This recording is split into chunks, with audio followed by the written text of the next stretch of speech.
وسهلا بكل الذين ينضموا للاستماع إلى راديو بلدي، أول راديو عربي أمريكي ويعنى بقضايا العرب في المهجر. برامجنا في راديو بلدي كل يوم جمعة من 8 وحتى 9 صباحا مع ليلى الحسيني في بث حي ومباشر عبر WNZK راديو 690 AM. صباح الخير بلدي، صباح الخير لكل مستمعينا. Welcome to Radio Baladi, the first Arab, Middle Eastern, and American simulcast radio show. Radio Baladi is broadcast every Friday morning on WNZK 690 AM from 8 until 9 Eastern Time on Good Morning Michigan with Layla Al-Husseini. Our call-in number 248-557-3300. And now, stay tuned for the best radio talk show on Arab and American issues with your host, Layla Al-Husseini.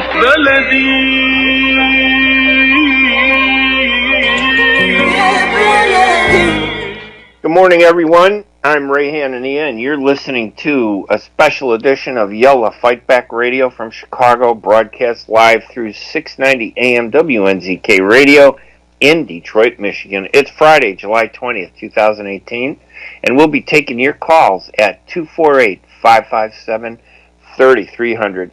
Yella Fight Back Radio is part of the U.S. Arab Radio Network, hosted by Layla Al-Husseini in an effort to energize and empower Arab Americans to stand up for their rights.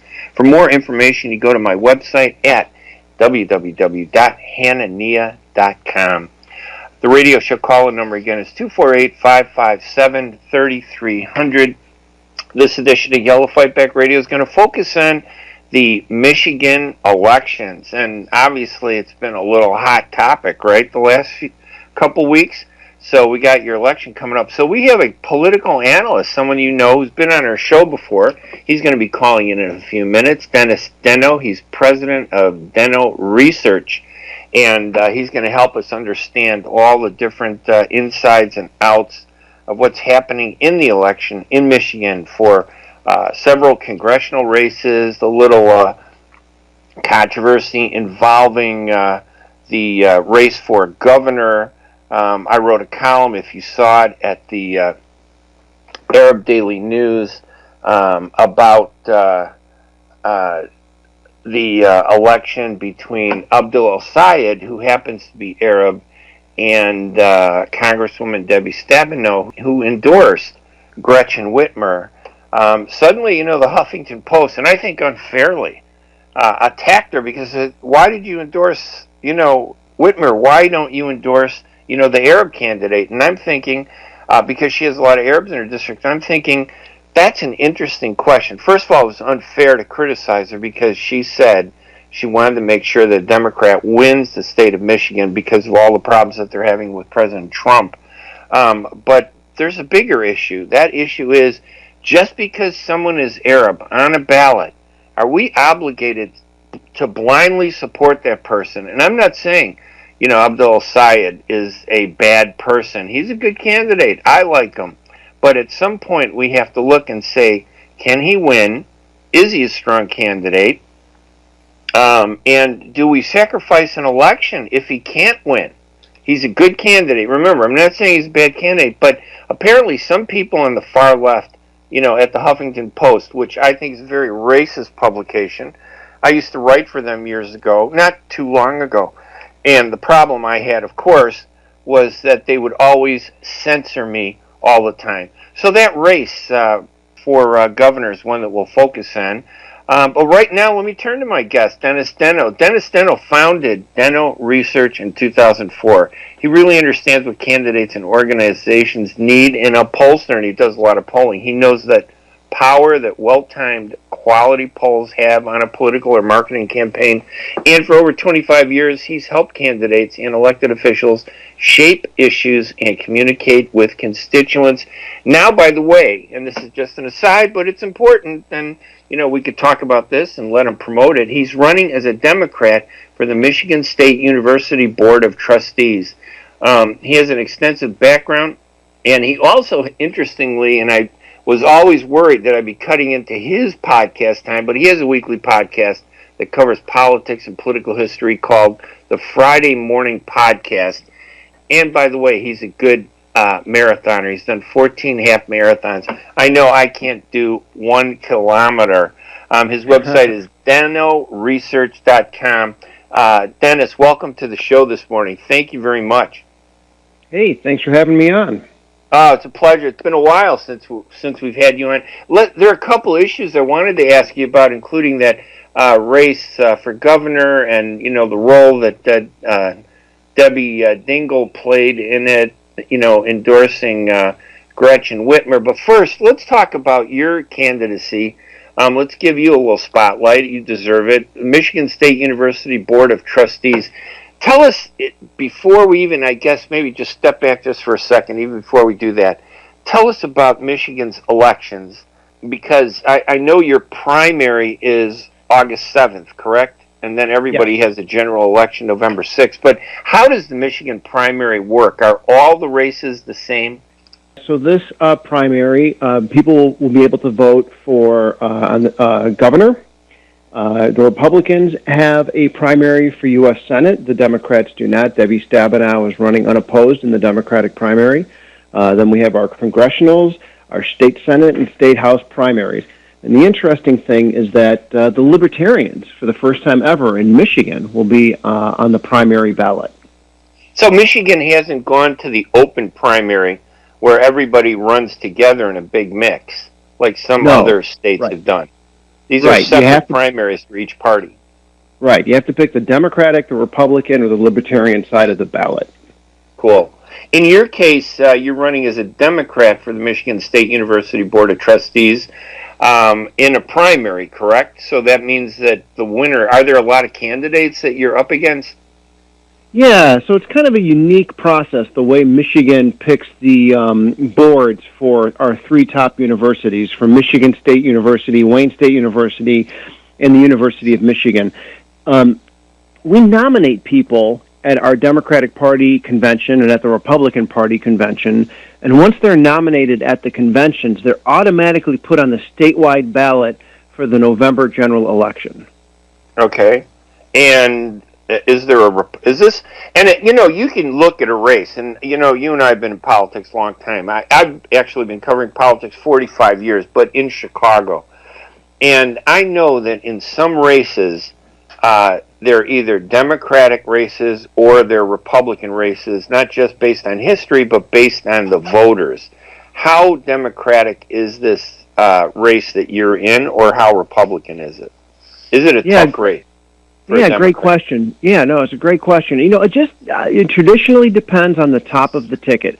If the top of the ticket is strong for Democrats, Democrats traditionally do really well in these education positions.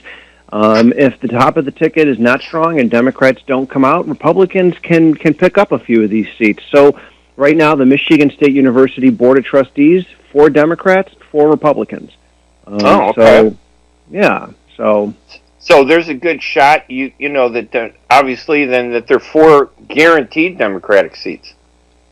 Well, they're not guaranteed. It's just coincidental. I mean, it could be 8 Democrats, it could be 8 Republicans. It could be any. So sorry. Yeah. Okay. Well, so has there ever been a historical situation that you know of where it's been predominantly Democratic or predominantly Republican? I think Wayne State University Board has never been controlled by Republicans. Okay. Well, and that's what I'm saying. I was trying to, sometimes voters don't understand that in some districts, there's no way one party is going to win. Sometimes it happens, sometimes it doesn't. In Chicago, every aldermanic ward seat is a Democratic ward seat. Even though they run as independents, if you're not a Democrat, you can't win. There's no way anybody can win in Chicago. Then that extends out to Cook County, where the odds increase slightly that somebody might be able to win that's a Republican. And the further you go, the stronger the Republican vote is. Is it like that in Michigan? And how does that kind of play into Arab voters out there? Yeah, so two different questions. So in Detroit, the city of Detroit is very, very Democratic. It's impossible for Republican to win. I think one Republican once won a city council seat, and those are nonpartisan, right? And then, the burbs, the suburbs that are closest to Detroit are pretty solidly blue-collar Democratic. And the further away you get, it starts to become competitive. And then when you start getting out of Metro Detroit, it becomes much more Republican. When you go into northern Michigan, when you go into our Upper Peninsula, I mean, those are pretty solid Republican. They definitely carried Donald Trump last year. And then, the Arab American vote, there's a suburb of Detroit, Dearborn, that's solidly Arab American. They're not a majority of the voters, but they're a critical voting base. You can't really ignore them. And then there's a lot of pockets of Arab Americans throughout the suburbs, and even in Flint. I live here in East Lansing, and in Lansing there's a good Arab American community. So we have numbers in a lot of different pockets of Michigan.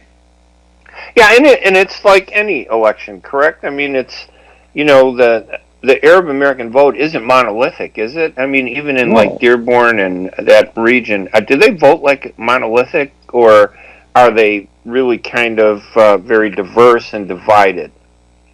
Yeah, no, there's a very diverse, very divided community. I mean, even when Dearborn had a very competitive mayor's race last year, and the community was divided between the two candidates, which, isn't necessarily a bad thing, I don't think. Right. No, I agree. I mean, when I talk to people, I try to explain to them, I said, look, first of all, it's good for Arab Americans to get involved, and Middle Eastern candidates who are non-Arabs from the Middle East who might speak Arabic, like Chaldeans. It's great for them. They need to put their names on the ballots. It doesn't necessarily mean that they're always going to win, but sometimes just running is winning. Obviously we all want to win the election, but just running is winning. Just being there, just raising the issues, and sometimes, doing it in a way that gets people to admire you and say, hey, that guy's a great candidate. I'm not sure he's going to win, but I like him. I'm still going to vote for somebody else, but he's really raised some really good issues. I think that applies in a lot of cases involving, elections, not just in Michigan, but in Illinois and some of these other areas for Arab Americans. But somehow a lot of Arab Americans believe that if there's an Arab on the ballot, you must vote for that Arab. And I don't necessarily agree with that. And I think that's going to be part of this one conversation that I wanted to ask you about regarding Debbie Dingell and the criticism that she's gotten because she endorsed Gretchen Whitmer over Abdel El-Sayed, who is Arab. And maybe we can do that. We're going to take a quick break, Dennis, but before we get into the Debbie Dingell race, the governor's race, and also several races for Congress, including one where you were kind of involved with one of the candidates, Rashida Tlaib, and the race, I think it's now for the 13th Congressional District. There are two races there, and that's confusing to me, but I thought maybe you can help us explain it. And there's also a race where there's a Chaldean, Michael Shalal, running for 10th District State Senator, and then we have a Palestinian.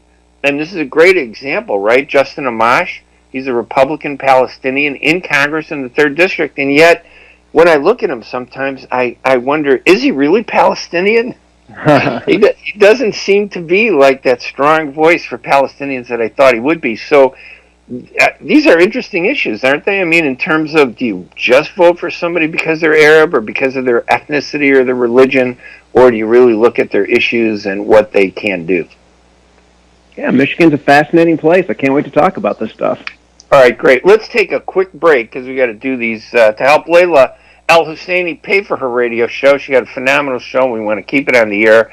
We're going to take a quick break here at Yellow Fight Back Radio at WNZK AM 690. I'm Ray Hanania. My guest is Dennis Denno. He's president of Dennis Denno Research, and he's going to stay on with us to talk about all the different elections. And we're going to take your phone calls at 248-557-3300, 248-557-3300. I'm Ray Hanania. We're going to be right back right after these messages. Ziyad brand. Quality products from our family to yours. Ziyad Brothers Importing offers the finest quality products, including brands like Sultan, Kraft, Nestle, Hook, Rico Picon, Donna, and many more. Ask your retailer to carry these fine products because you deserve the very best. For more information, visit our website at www.ziad.com. That's www.ziad.com. Ziad, quality products from our family to yours. The Rama Relief Foundation provides humanitarian aid into areas inside of war-torn Syria, as well as aid to the refugees who have fled to the neighboring countries in the Middle East. The foundation offers food baskets, container shipment, mental health, education, soup kitchens, and more. Go to ramarelief.org or call 248-990-4247. Any donation amount made to Rama will go to sustaining many lives. Call now 248-990-4247. بدأناه معكم وعاهدناكم على أن نستمر بمزيد من المتعة والعروض الحصرية على قناتي زي ألوان وزي أفلام. زي ألوان هي أول وأكبر قناة مسلسلات عربية هندية في أمريكا. أضخم الإنتاجات، مسلسلات حصرية، ومع زي أفلام فأنتم على موعد مع مغامرة جديدة كل يوم لاكتشاف سحر بوليوود. تابعوا حصريا قناتي زي ألوان وزي أفلام الآن في أمريكا على ديش نتورك وسلينج تي في. Are you going to start a restaurant or grocery store soon? Do you need floor plans and designs? Call Naji Abood at 734-744-9796. Do you want to buy kitchen and restaurant equipment at discount prices? Call Naji Abood now, 734-744-9796. New Concept Products and Design, the trademark of kitchen equipment. 5% discount on all purchases of $75,000 or more. New Concept Products and Design, new location, 31185 Schoolcraft in Livonia. Learn more at www.newconceptproducts.com. Call Naji Abood, 734-744-9796.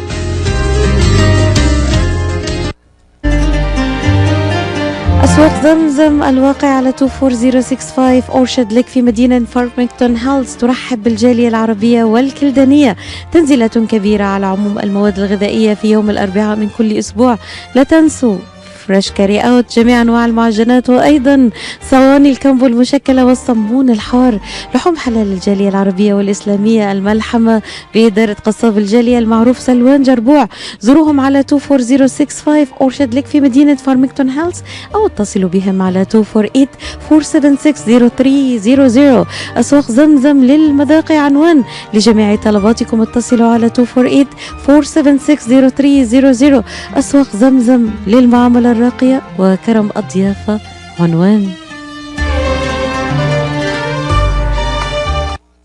Life is a non-profit charity that's provided humanitarian aid and development to people and communities for over 25 years, regardless of race, color, religion, or cultural background. When disaster occurs here or around the world, Life for Relief and Development rushes in to provide food, medical aid, and shelter to those in need.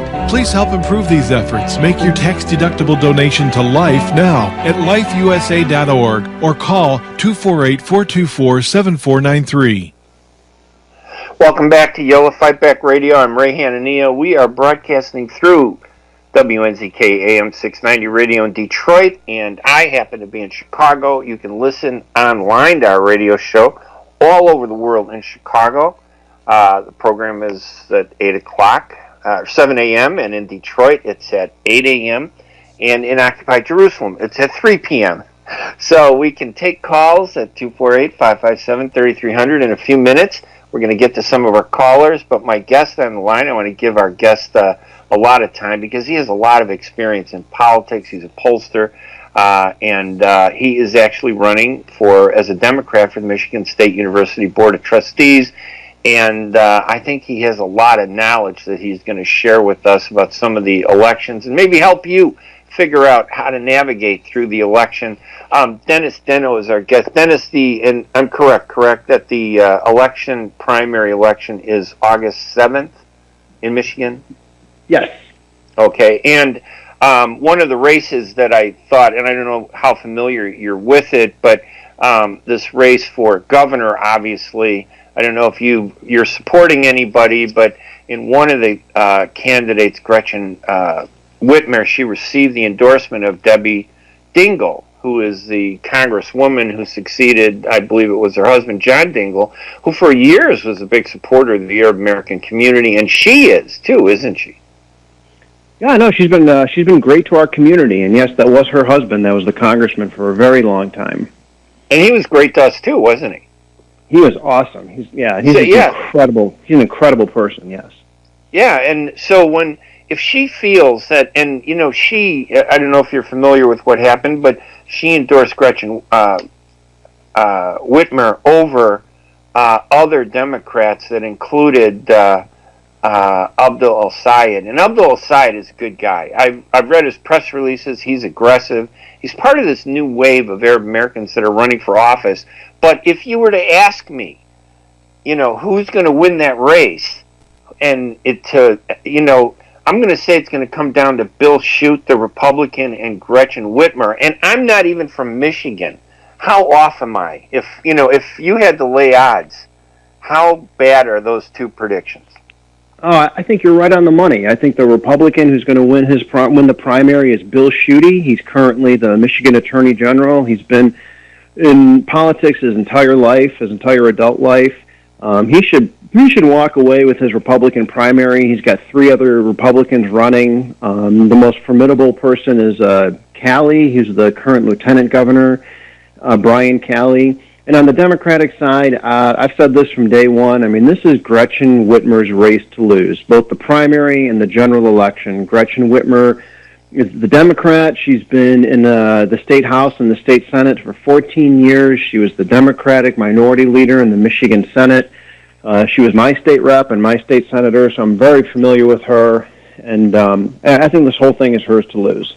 Yeah, and I agree with you. I mean, listen, so when you get a candidate like Abdul El-Sayed who's running, who's Arab voters have to look at it and say, listen, do we vote? Where do we put our vote? Because as much as I love to vote for Arab American candidates, I always try to. Sometimes there are bigger issues, and I think this governor's race is one of those that goes way above whether it's an Arab or non-Arab candidate, correct? Isn't this going to decide the future of Michigan's national politics and where it stands with President Trump? Oh, no question. I mean, Michigan. This gubernatorial election is going to. You guys actually, everybody blames Michigan, don't they, for giving us Trump? A lot of people thought he was going to lose, in Michigan, and then he won. Well, yeah, he won it with 10,700 votes. I mean, obviously, if Michigan, Wisconsin, and Pennsylvania had gone for Hillary Clinton, we have a completely different situation in this country. So it's, really depressing and frustrating. Thanks for reminding me of that. No, and listen, that's the reality of politics, though. I mean, you don't always get what you want, but we need to be realistic to recognize what the reality is sometimes. And the reason I pointed out is because everybody predicted that Trump was going to lose. But I'd like to always brag that they blame me for Trump, and obviously I had nothing to do with Trump winning, but to me, it seemed clear that he was doing a lot better in those states. And I thought, wow, if he's doing so well in those states, how could he lose? And it wasn't so much about how strong he was. It was more about how weak Hillary Clinton was in these states that Democrats traditionally do so well in. She wasn't doing very, very well. So in a way, I'm kind of not, I don't want to blame Michigan voters for the election, but it really was Hillary's failure, I think, to energize her vote. I think that there was a problem with her vote, and now we have President Trump, but that's behind us, right? The election's behind us. The damage is still in front of us. And how much, let me ask you, before we get into this governor's race, how much damage has Trump done to Michigan? Has there really been substantive damage to Michigan, for example? Well, I think there's some serious concerns. When he talks about tariffs, this could have serious implications on the auto industry, which is opposed to it. Michigan's a huge agricultural state, and And that community is very concerned about these tariffs. And then also when you start, hurting our relationship with our European allies, and they're our big trade partners, that could have some huge implications too to the Michigan economy. And so if you're a Democrat, you do not want Bill Shute to win, correct? Schuette, yeah. No, I mean he's in the pocket of Donald Trump. He's trumpeting the fact that he's got Donald Trump's support, and Bill Schuette is very, very conservative. Our current Republican governor, Rick Snyder, is actually pretty moderate. Right. Yeah, and so Bill Schuette is very conservative. So this race is very important, and maybe we could use that to bring it back to Debbie Dingell. She endorses Gretchen Whitmer, who you and I and many people agree is the lead Democrat. And what's her likelihood that she can beat Schuette if she wins the Democratic primary?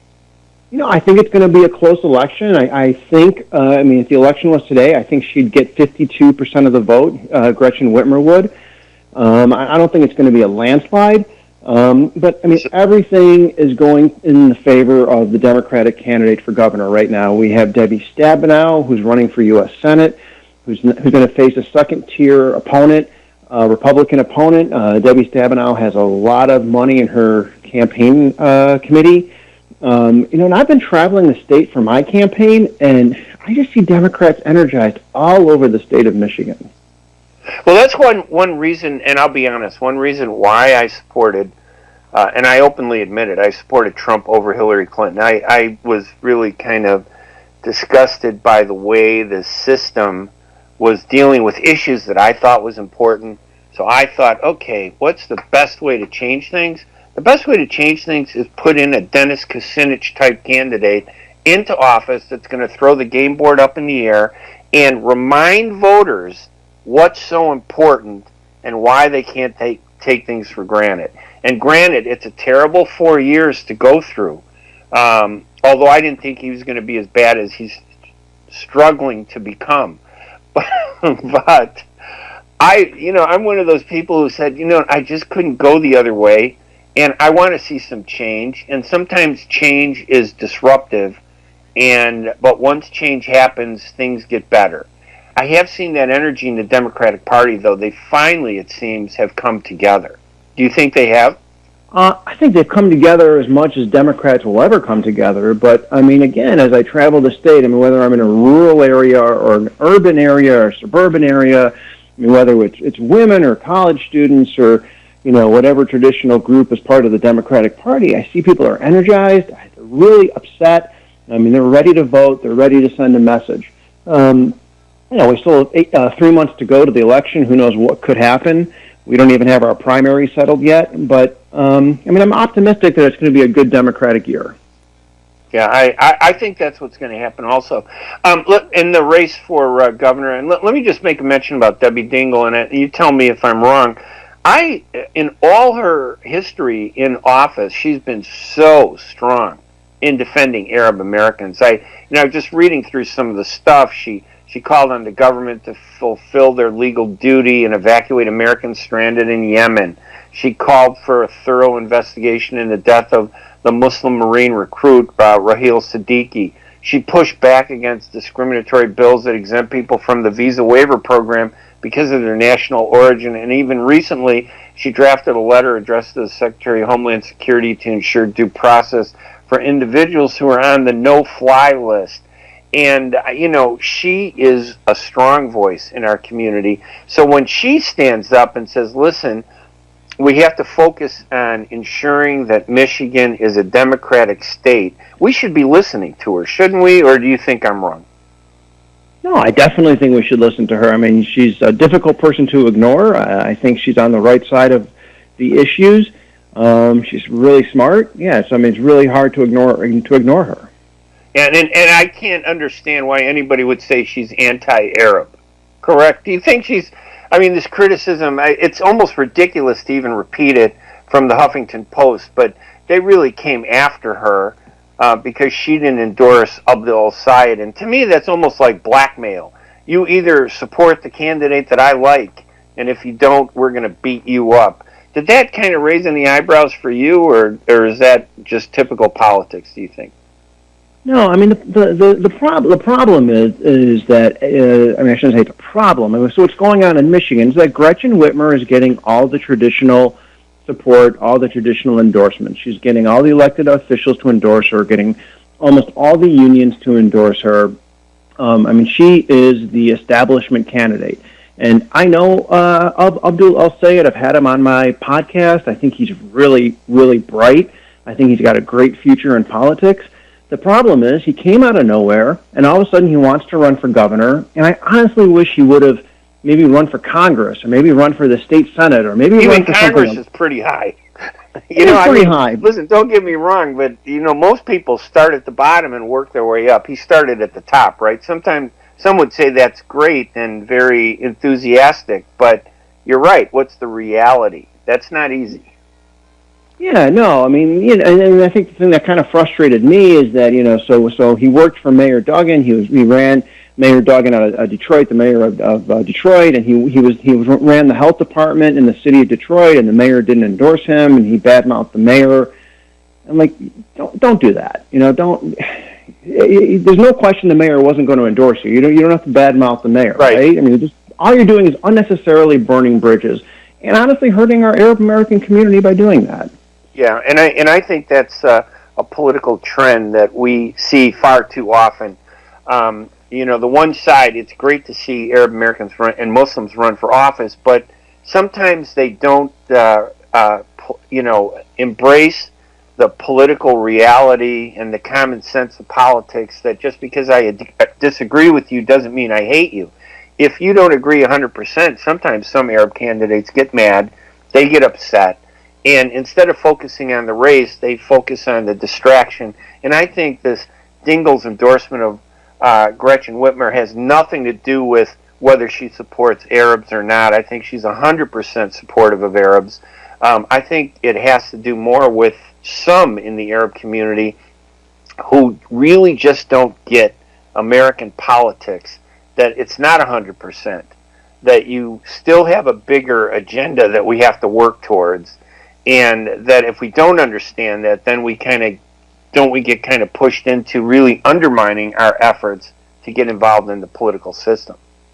Yeah, no question. I mean, obviously, I'm Arab American. I'm running for office. I have the endorsement of the entire Arab American Democratic Party leadership. But I feel like I earned it, and I feel like I had to go out and I had to earn it. I didn't assume I was automatically going to get it because I'm Arab American. I had to go. I think that is a great point. Dennis, we got to take another quick break, and I apologize. We're right on the deadline here, but real fast, tell us about your podcast, too, before I let you go, because I didn't have a note on that, and I apologize if our radio show kind of cuts into your podcast, but your podcast is every Friday morning, too, isn't it? Yes, it's Friday morning. It's called the Friday Morning Podcast. We cover Michigan politics and Michigan political history. It's me and a guy named Bill Ballinger. We're on all the platforms that host podcasts. So you can listen to it at any time. You can listen to old podcasts at any time. So you're not cutting into our time, and I appreciate that concern. Yeah, our guest this week was Scott Greenlee, who's opposed to a proposal we're going to have on the Michigan ballot to legalize recreational marijuana. So we have guests on, and it's a lot of fun. That sounds cool. And the website, dennoresearch.com, or is there another website where they can get all of your activity and podcasts and connections? Yeah, so the podcast is at theballingerreport.com, or you can just Google the Friday Morning Podcast. It's also on Spotify and SoundCloud and iTunes and every platform that carries podcasts. Very cool. You're listening to Yellow Fight Back Radio. I'm Ray Hanania here at WNZK AM 690. We're broadcasting from Chicago through Detroit, Michigan. It's Friday, July 20th, and our phone number, 248-557-3300, is active. We're going to take a quick break. When we come back, we'll take phone calls. We got Jerry Haba on the line waiting patiently. Jerry, we love you, so hang on there. We got to do a little more business to help Layla El-Husseini keep her show on the air. Again, our number, 248-557-3300. We're going to be right back with our guest, Dennis Denno, who's helping us understand and analyze Michigan politics in the upcoming August 7th primary election right after these messages. When it comes to reproductive medicine, IVF Michigan Fertility Centers are the recognized leaders. With locations in Bloomfield Hills and 5 other cities in Michigan and Ohio, IVF has experts in all aspects of the field. As a founding member of IVF Michigan Fertility Centers, Dr. Nicholas Shama is one of the leading reproductive endocrinologists in Michigan and Ohio. Dr. Shama has performed over 10,000 IVF cases and has helped thousands of couples fulfill their dreams of parenthood. American board certified in both obstetrics and gynecology and reproductive endocrinology and infertility, Dr. Nicholas Shama is a very caring, compassionate, expert physician that understands not only the medical but also the emotional toil of infertility on his patients. When it's time, get personalized care from Dr. Nicholas Shama at IVF Michigan Fertility Centers in Michigan and Ohio. Call toll-free 855-952-9600, 855-952-9600. قشات ميديترينيان ماركت بإدارة سهر قشات وأولاده يرحبون بالجالية العربية والكلدانية. جميع أنواع المواد الغذائية، البان طازجة، الكرزات والبهارات الطازجة. داخل الأسواق مطعم ميديترينيان شيش كباب يقدم يوميا جميع أنواع الكباب، المقبلات العربية العراقية وصواني الكامبو المميزة. تفتح الأسواق من 8 إلى 9 مساء من الاثنين وحتى السبت، ومن 8 صباحا إلى 9 مساء يوم الأحد. تقع الأسواق على 32839 نورث ويسترن هايوي في مدينة فارمينغتون هيلز. لحوم حلال للجالية الإسلامية. لطلباتكم من المطعم كول 248-538-7855. That is 248-538-7855. قشة ميديترينيان ماركت، خدمة متميزة ومعاملة راقية. The Rama Relief Foundation provides humanitarian aid into areas inside of war-torn Syria, as well as aid to the refugees who have fled to the neighboring countries in the Middle East. The foundation offers food baskets, container shipment, mental health, education, soup kitchens, and more. Go to ramarelief.org or call 248-990-4247. Any donation amount made to Rama will go to sustaining many lives. Call now 248-990-4247. بدأناه معكم وعهدناكم على أن نستمر بمزيد من المتعة والعروض الحصرية على قناتي زي ألوان وزي أفلام. زي ألوان هي أول وأكبر قناة مسلسلات عربية هندية في أمريكا. أضخم الإنتاجات، مسلسلات حصرية، ومع زي أفلام فأنتم على موعد مع مغامرة جديدة كل يوم لاكتشاف سحر بوليوود. تابعوا حصريا قناتي زي ألوان وزي أفلام الآن في أمريكا على ديش نتورك وسلينج تي في. Ziyad brand. Quality products from our family to yours. Ziyad Brothers Importing offers the finest quality products, including brands like Sultan, Kraft, Nestle, Hook, Rico Picon, Donna, and many more. Ask your retailer to carry these fine products because you deserve the very best. For more information, visit our website at www.ziyad.com. That's www.ziyad.com. Ziyad, quality products from our family to yours. And welcome to Yella Fight Back Radio. I'm Ray Hanania here at WNZK AM 690 in Detroit, Michigan. I'm located in Chicago, and our radio show is being carried all over the country. Afterwards, of course, you can listen to our podcast that will be available on iTunes and all the other podcast distributing sites. Our phone number is 248-557-3300, and my personal website where you can find all my columns that I write for the Arab News in Saudi Arabia, the Regional, the Southwest News Herald in Chicago. There are 9 newspapers that I write for in the Chicago area. You can get all those columns by visiting my website at hanania.com. Our guest with us, and I really am grateful for him to take the time. I love talking to another Arab American who's involved in politics, Dennis Denno. Dennis is president of Denno Research, and he founded Denno Research in 2004. He has a long history of helping candidates, running for office, now as a Democrat for the Michigan State University Board of Trustees. And he does a Friday morning podcast every week. And you can get all that information, I believe, off of his website at denoresearch.com. And we'll make sure to put a link. I think the Ballinger Report is the other place where we can go. Let's go to the phones, Dennis, and take a few calls at 248-557-3300, 248-557-3300 about politics. Jerry, you're on with Dennis Denno, our guest, helping us sort through politics. Thank you for taking my call, Mr. Ray Hanania. Good morning to you, and good morning to your guest, Mr. Dennis Denno. Thank you for taking my call. Mr. Absolutely. Dennis Denno. Thank you.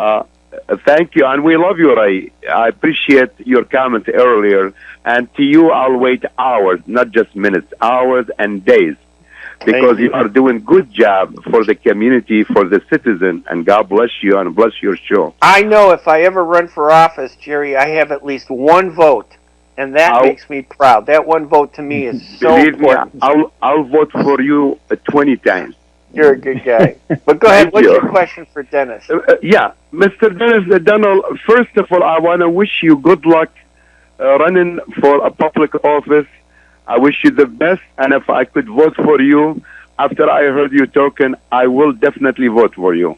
Even I'm not Republican or Democrat, but I am just a good American citizen who loves this country and loves the people of this country.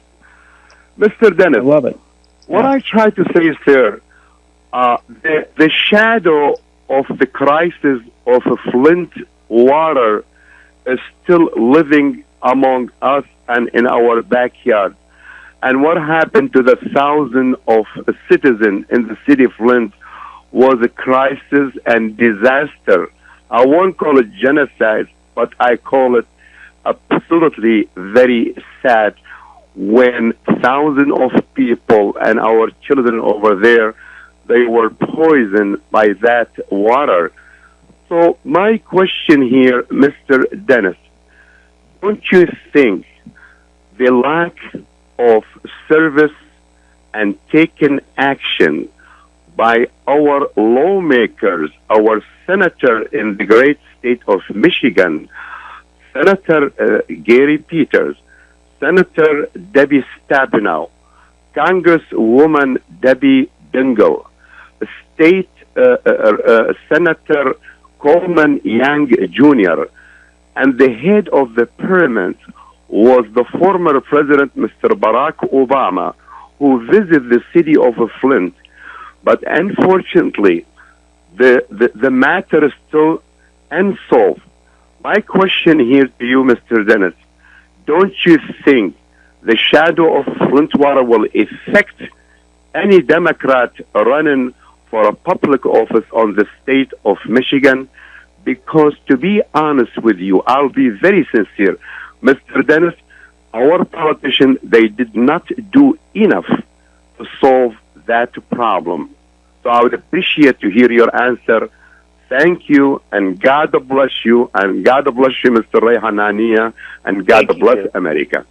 Thanks, Jerry. We appreciate it. Dennis, what do you think of the question? How big of a factor is it, especially when some people, out there think that maybe the elected officials who were in power really didn't do enough? Yeah, no, I agree. I mean, look, on the state, this was an international crisis.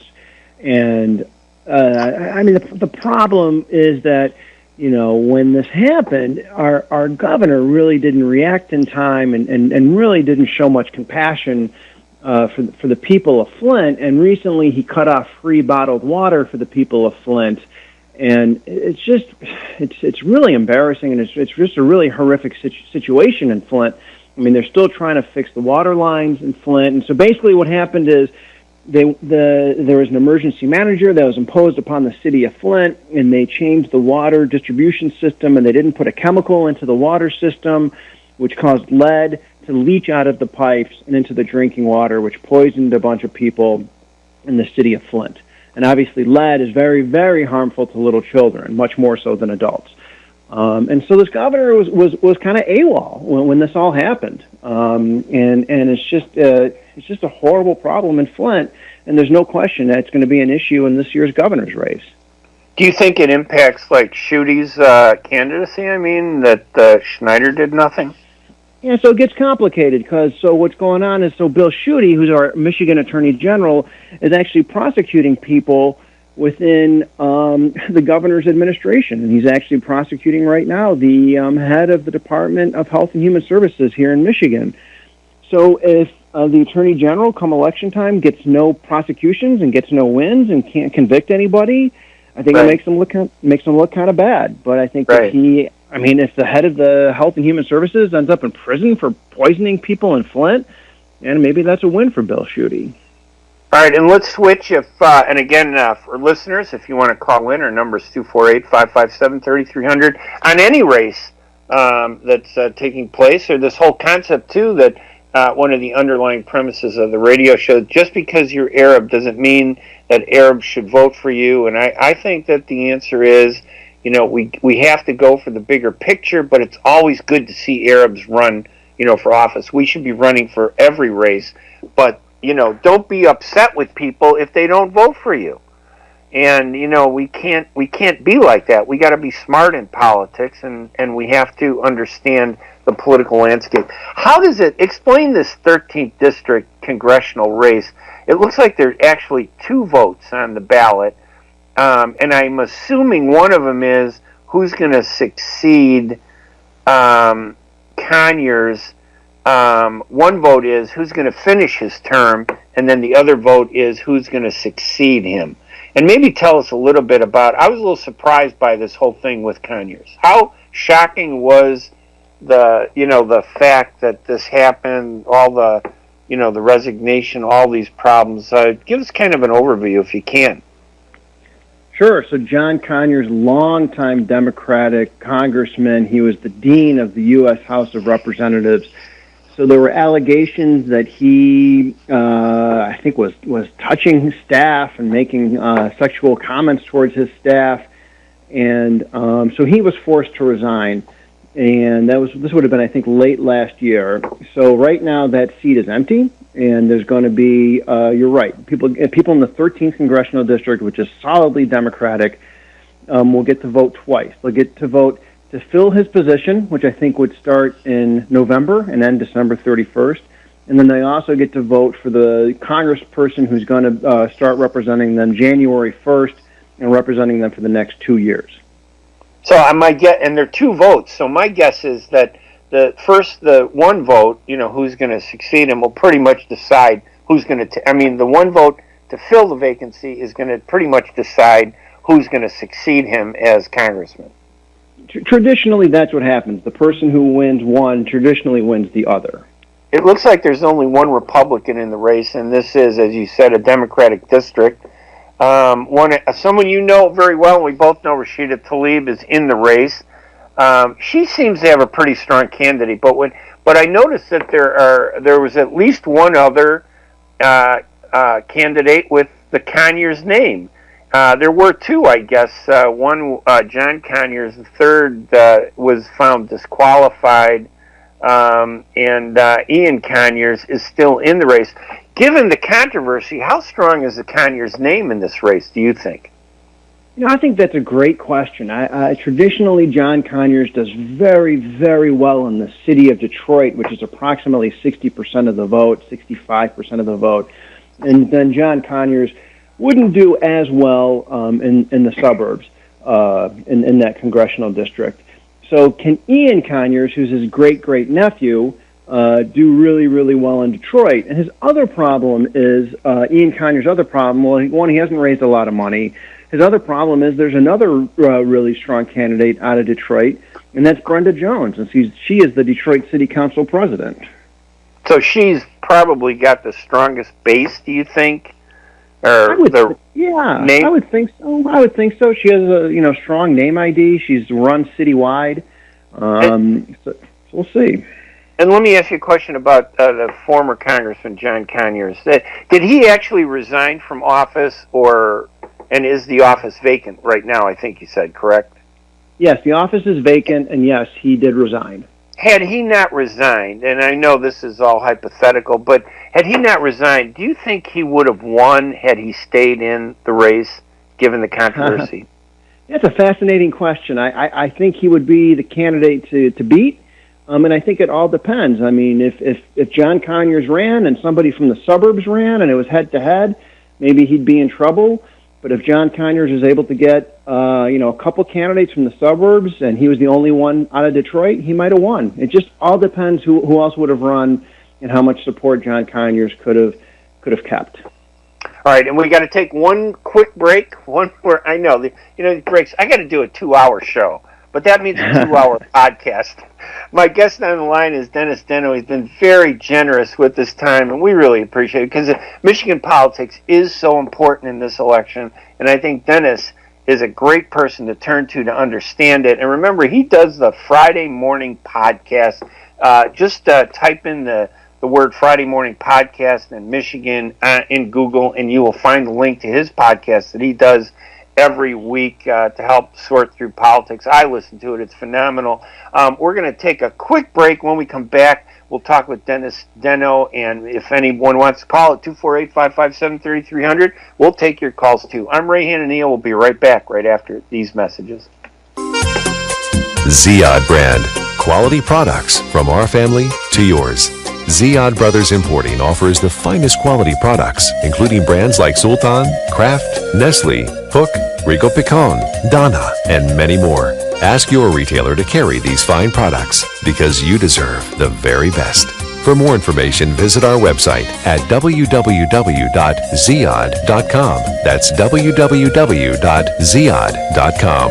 Ziyad, quality products from our family to yours.